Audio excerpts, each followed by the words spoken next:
Welcome to Pagan Crafting. Today we're going to be painting Viking shields with history and symbolism of Viking paint colors. We're going to be divulging into the past of the symbolism of the rich history of the beautiful shields that the Vikings once made to represent, to scare, to invoke a fierce battlement, from the shield maidens to the symbols that are on them. All the symbols, all the colors, all the designs, everything means something different to each Viking that wielded the shield.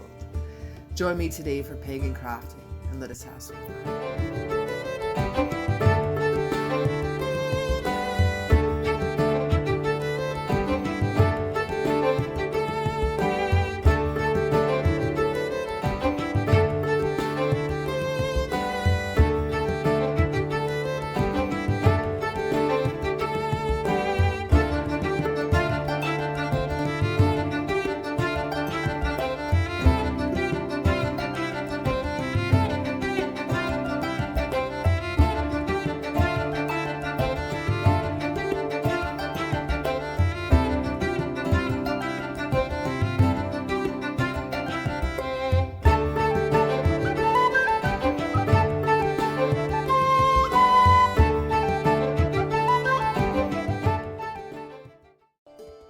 So the supplies that we're going to need today are 3 to 4 inch cookies, a chisel brush, a very fine tip paintbrush, premium polymer clay, water-based acrylic paints, and that is it. That's all we're going to need for today.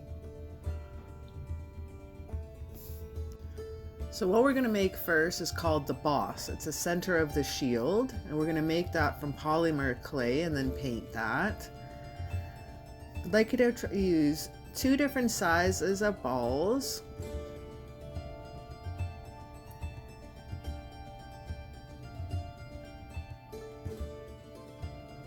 One will be for the base, one will be for the boss.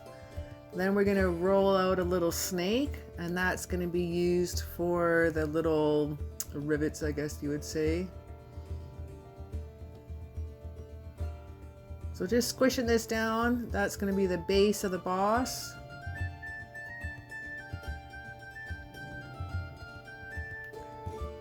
And slicing off about 1/3, keeping about 2/3 of it. Form it back into a circle.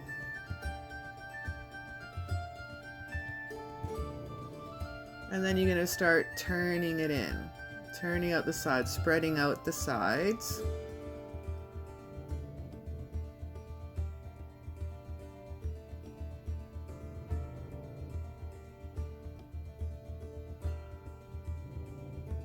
And still keeping it formed, keeping it round. And just work the shape out there.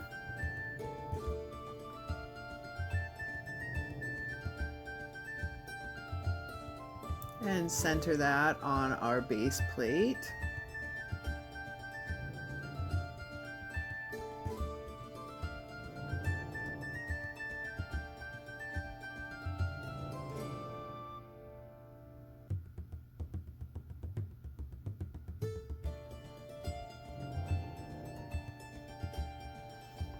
Now give it a little twist so it attaches itself to it. You don't need to wet it down because it is polymer clay. You just got to give it a little adhesion there.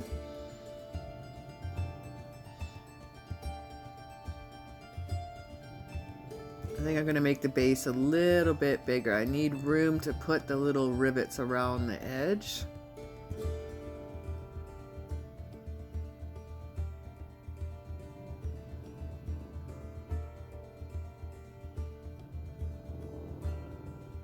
Sorry if you can hear my dog snore. She's in the room with me right now as I'm making this. Alright, we're going to make the bolts here next. Got that sorted out.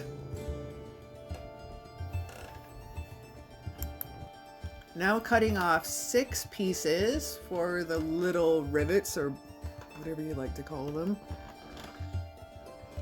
And just rolling them up super tiny. and then placing them around the perimeter of the boss.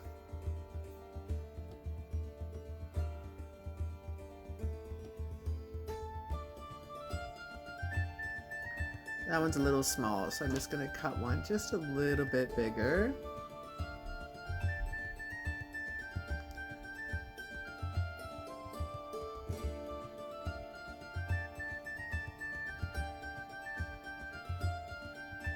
And just work your way around. Spreading them out evenly into 6 points like on a pie.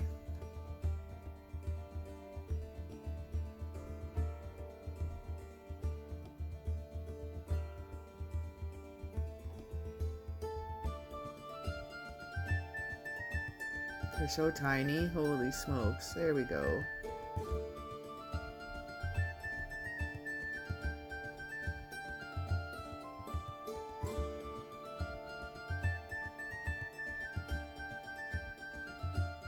I'm gonna make that one just a little rounder.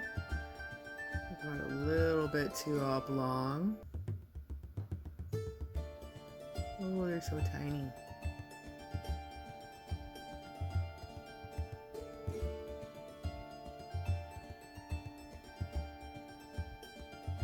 And there we go.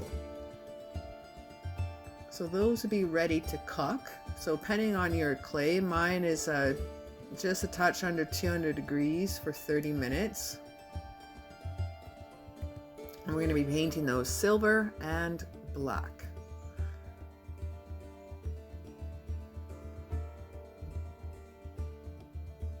So I want to make sure we have enough here.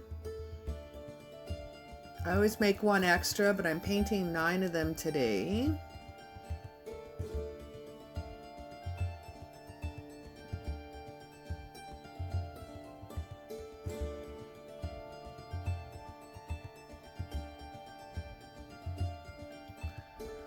There we go. Nice and baked. We just got to let that cool down and then I can paint them. While those are cooling down, let's get started on our shield.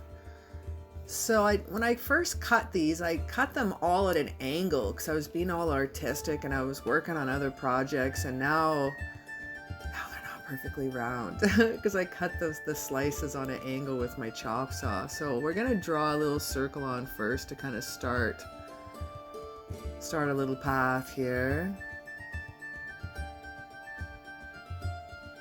And this is going to help keep me more on track, and then the shields aren't going to be all oblong either. I think that'll work out nicely. So you just want to rinse and repeat for all your cookies. Now these cookies here are made from the ash tree. It's a sacred tree of the Druids, one of the 3 sacred trees. Just happened to be what I have, not intentional, but it is super cool that it is one of the 3 sacred druidic trees.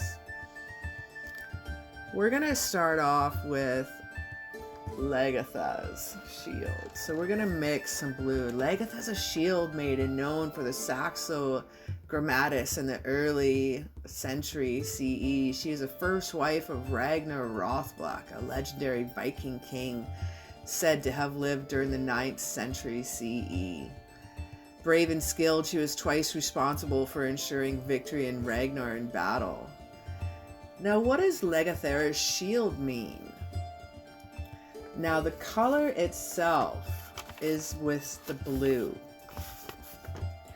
Now, the blue represents an all-encompassing, all-penetrating, and omnipresent mystical force. A sign of restless motion, a color of Odin's cloak, and its darkened hues, it becomes black. We also have black here, new beginnings, as night and winter hail the birth, a day in the summer, all potential, the root of all things, knowledge and hidden things, a concealment, a container of light. Lagertha's shield carries a runic symbol, Hugh. Lagertha's shield resembles a tree, a rune fey, a meaning wealth, a strength, a growth, a family, the tree. So this design on the shield is loosely based on the rune from the Scandinavian alphabetic Futhark, meaning of wealth. Now what I'm doing here, I'm laying down the boards, I guess, if you will, the piece of the board. So we're doing a thicker line. Now what I like to do is when I do my black lines, when I make my wood look, my grain look, my wood grain look, I take black and I mix it with a little bit of the color that I'm using, as you saw that I did on the tray earlier. So I mix the blue with the black. Now we're gonna go from that thicker brush to the finest brush that you can go with. Very, very, very, very, very fine. And we're just gonna start drawing very thin lines down, and this is gonna be the wood grain on the shield.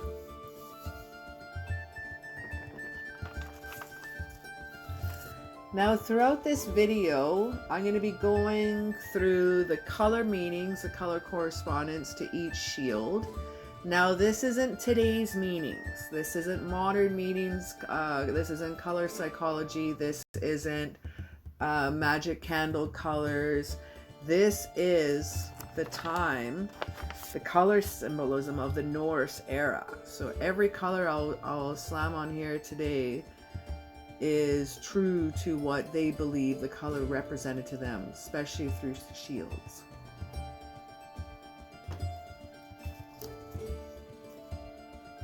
And there we go, just laying down the grain. And again, this is with the black and the blue mixed in, so it doesn't take away. If you just did straight up black, it would have been too strong for the background of the shield.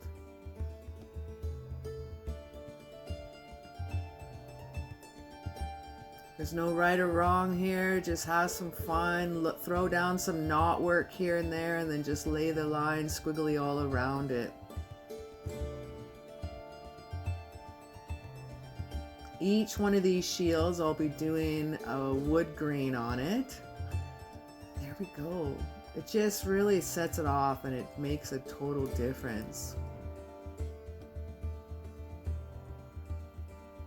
And that's what the boss is going to look there. So I'm just going to mark approximately where that is.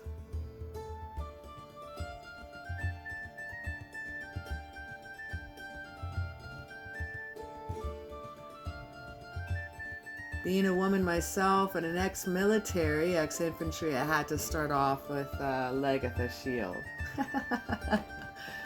She's a pretty fierce warrior. A very famous shield maiden. And there's the symbol, the rune for wealth.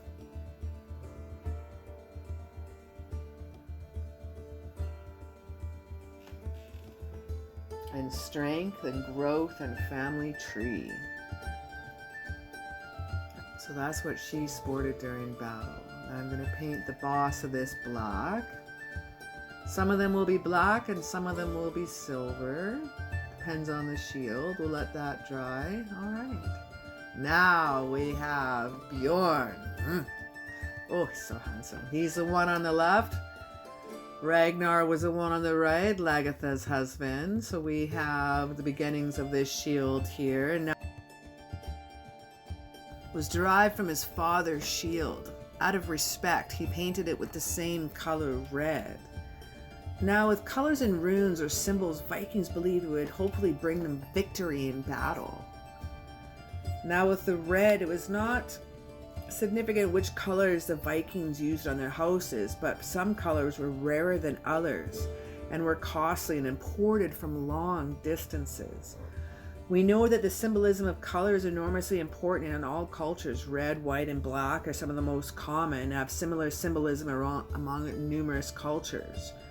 One of the most expensive colors is red cinnabar, and it was likely used by chieftain or princes, as Bjorn was, as a status symbol to demonstrate the power over their surroundings. Red symbolizes strength or danger, possibly because the blood can be associated with both the bringing of life and energy.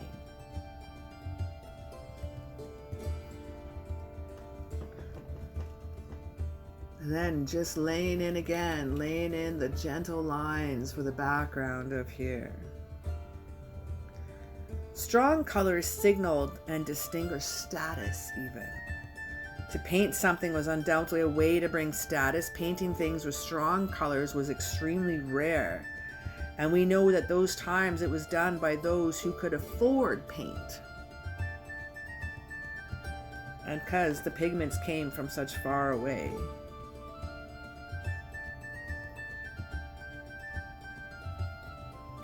Now King Harald Finehair. Ooh, yes, his shield was one to be reckoned by. Using the colors gold, red, and black. Gold is the light of the sun and spiritual light shining from Aegishjalmur, the force of the second of the universe and symbol of honor, reputation, and the power of all realms. The red, the mystical might, the main protective power or spirit of life and vigor, the aggressive force, the principle of the color of the runes, and also a sign of death, often also related to gold. Being red being one of the most expensive colors, so it signified an extreme form of showing off your wealth. Vikings used such colors as black, yellow, white, brick red, brown, and bright red. Some were made from local pigments such as ochre or charcoal, but these pigments, powders for the stronger yellow and the red paints were imported from distant lands. Therefore, they were rare and expensive. For example, what gives the bright color yellow was quite common in the Viking age. It occurs in Germany and Turkey. Among other places, cinnabar, which is red, had since in antiquity come from Spain and been spread throughout all of Europe.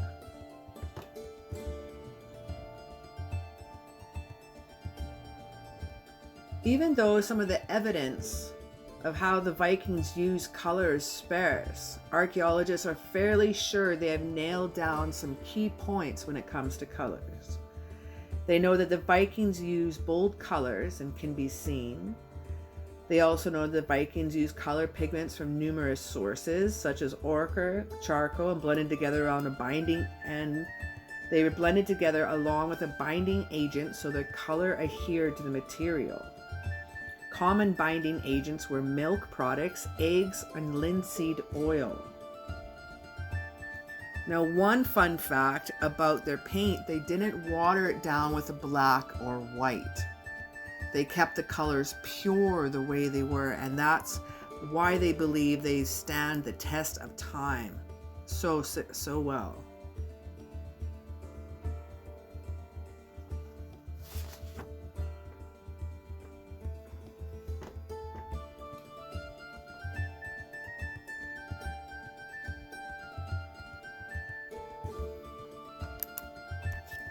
Now the X, or the red cross in the center of the shield, could represent Gibel, for gift, hospitality, connection with others, which also could represent love, marriage, and partnership. He could have been a romantic for all we know. Now, the runes that you see here in black, I did do some research. I tried to look up what they meant, and I couldn't find, so I apologize. I couldn't find what the rune meanings for these were.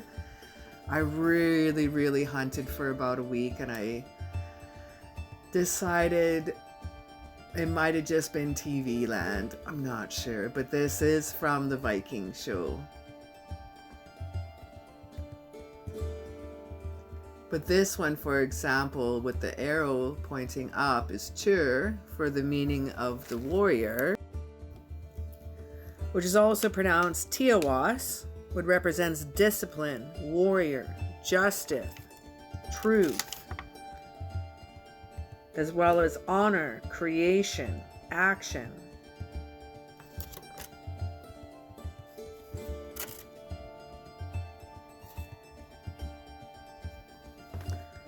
I'm sure we could find other runes within these ones, but These ones are unbeknownst to me at this moment, but I will not give up. I will find out what those mean. And maybe in another video where I work on some runes, I will bring up his shield in another day after I find out the meanings of these. But for now, it ails me.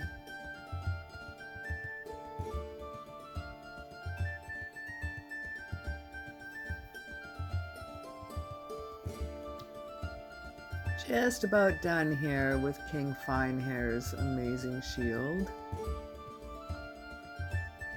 And I'm going to be using a black boss for the center of this one.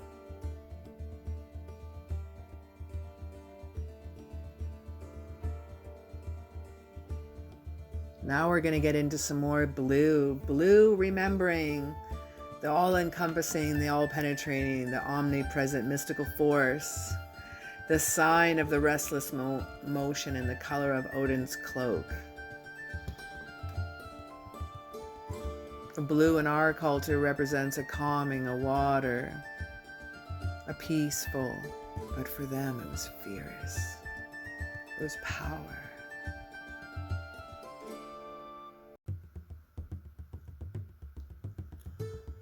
And again, we're going to use, I used the black line with the blue. A little bit of black mixed in with the blue hue to create the line work.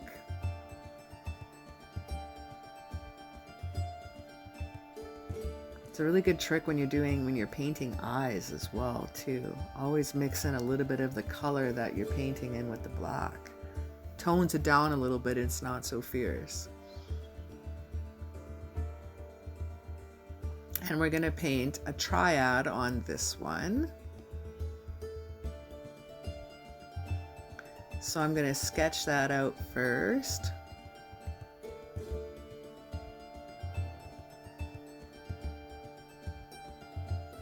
Just throwing down a little bit of pencil here so it's easier to follow.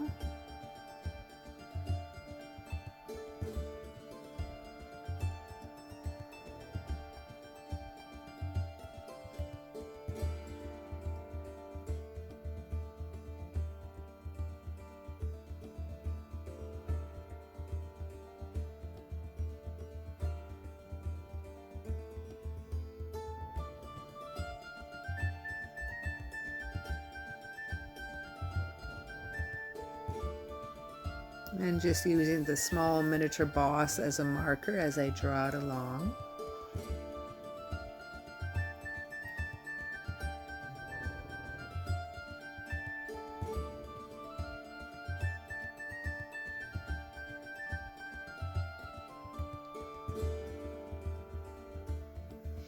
And we have black with this one. So black represents a new beginning. As the night and winter herald the birth of the day of the summer, all potential. It's a root of all things, a knowledge of hidden things, a concealment and container of light.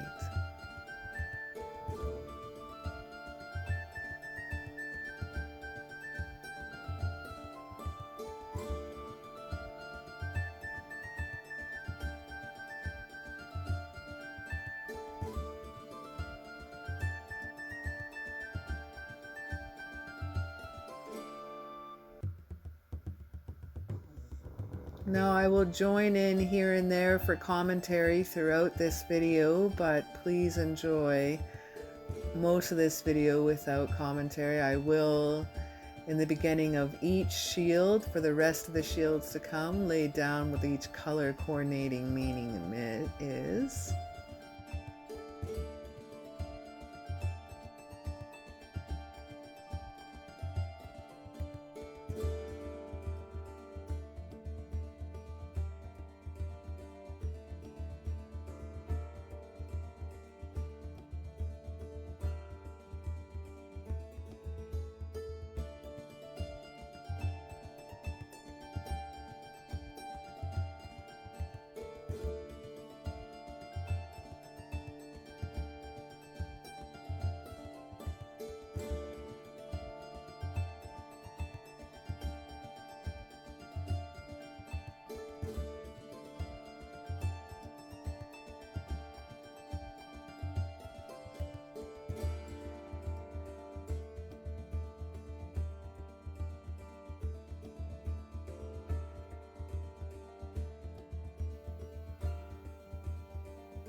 Now this one's interesting with the red and the black. For black represents a new beginning and the red represents death.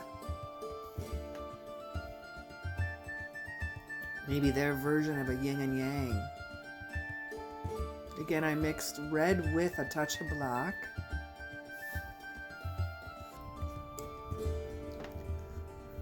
This would be a fierce shield to be reckoned with, I'm sure.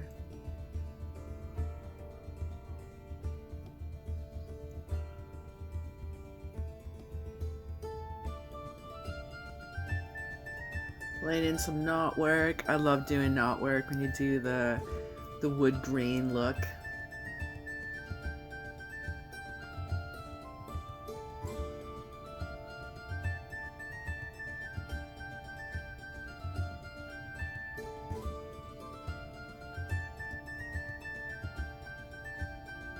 So you don't really need to sketch on the wood grain. That'd be pretty epic.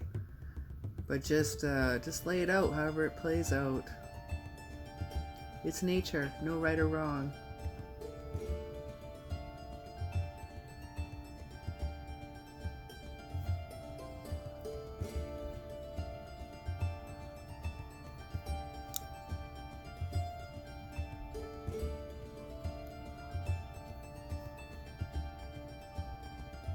And that one's gonna get a black boss. Oh, now one of my favorites.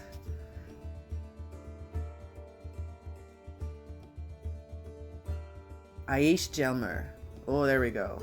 Whew. Old Icelandic symbol. Now we know what black means, but white is interesting. White is a total expression of light as the sum of all colors, totally purity, perfection, nobility, and the disk of the sun.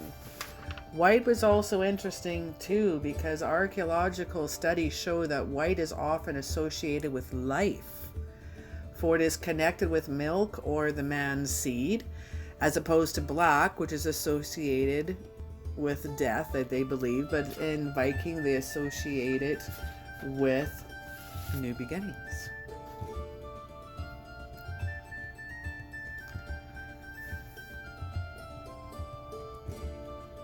The Vikings used a runic alphabet, but for them the runes could do more than just describe the world.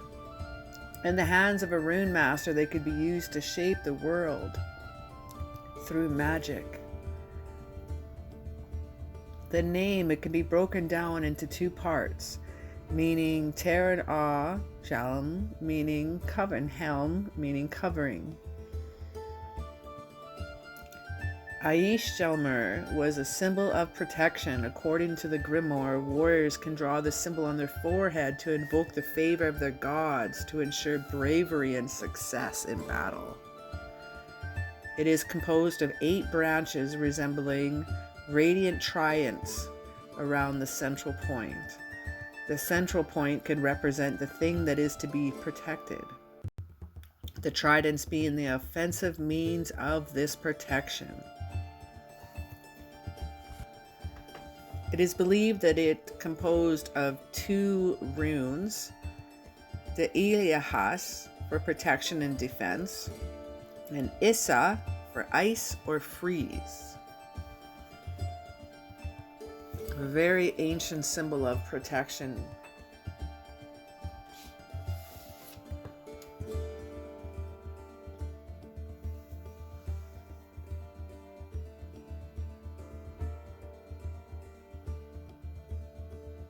Now this one I also laid in the grain with a very soft gray. It's a little harder to see on this one. Going back to my thicker brush.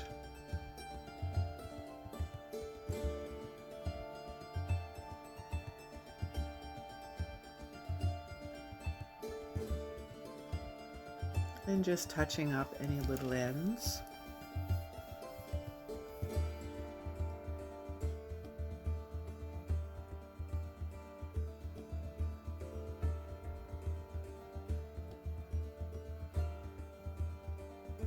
And that one, I don't know if it's going to get a silver or black boss. Now I'm going to use this shield, but I'm going to add my own runes because I want to have the runes for me for the new year. So I'm going to make it my own. So I'm going with a green, and I'm going to go with a baby blue. Now the blue, remembering, is an all-encompassing penetrating. It's a magical force. It's a sign of restless motion. It's a color of Odin's cloak as well. Now the green is organic life, manifested force of fertility in the earth and in the sea. A sign of earth and nature, a passage between worlds.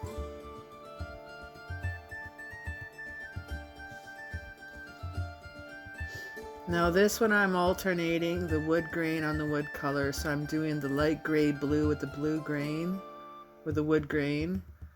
I'm doing the black green on the green.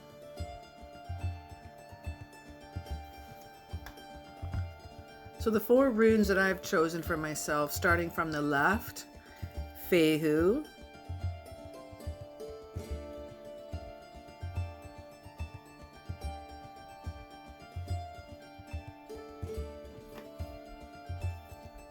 and that represents fire, wealth, material needs, goals, promotion. It also represented wealth and having influence. I wish for a prosperous year with my channel. I wish to reach many people with my teachings and my crafts and my spells. I wish to reach out to other people and build and make and create things for many. So I invoke Fehu.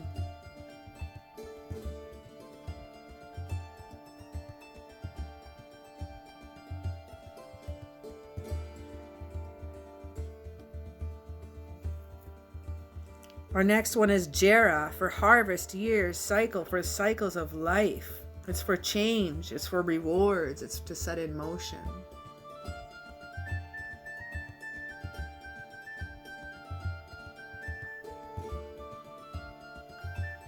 Now the middle one that looks like a P,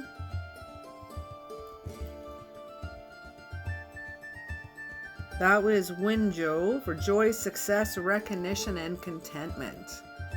The farthest one being Tur, and that one is Tiawas, also pronounced as for a warrior, creation, true struggle, discipline. Now this one is a symbol of the sun. Ooh, we're working back to yellow here with this one, yellow and black. Remember, yellow is an earthly power, a sign of desire, a lust, a will towards manifestation, related to both green and gold. The gold is the light of the sun, the spiritual shining from the force of the universe, and the symbol of honor, reputation, and the power in all realms.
Now we have green and white.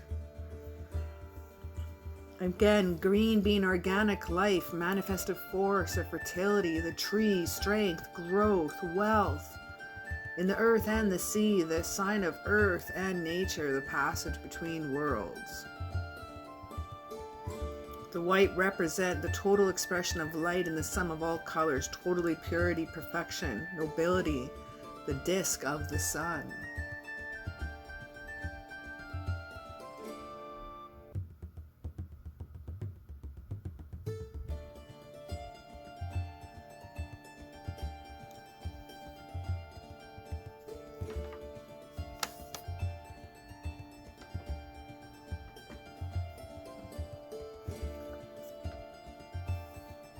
And that is it for that one. That's going to receive a silver little boss on that one.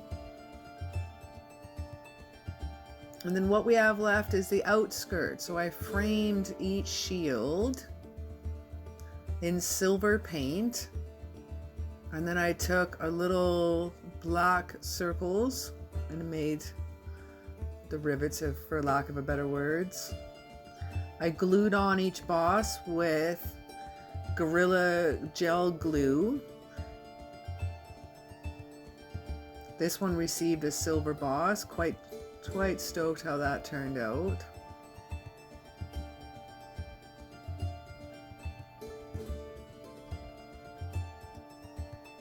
King Fine Hair Shield turned out rather nice. Excited about that one.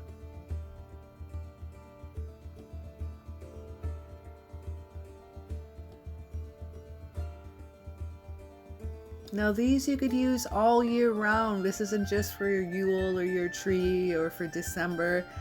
Please enjoy them all year round. You can drill a hole in the top and hang them in your tree, hang them in the window above your altar. You can hang them on the wall.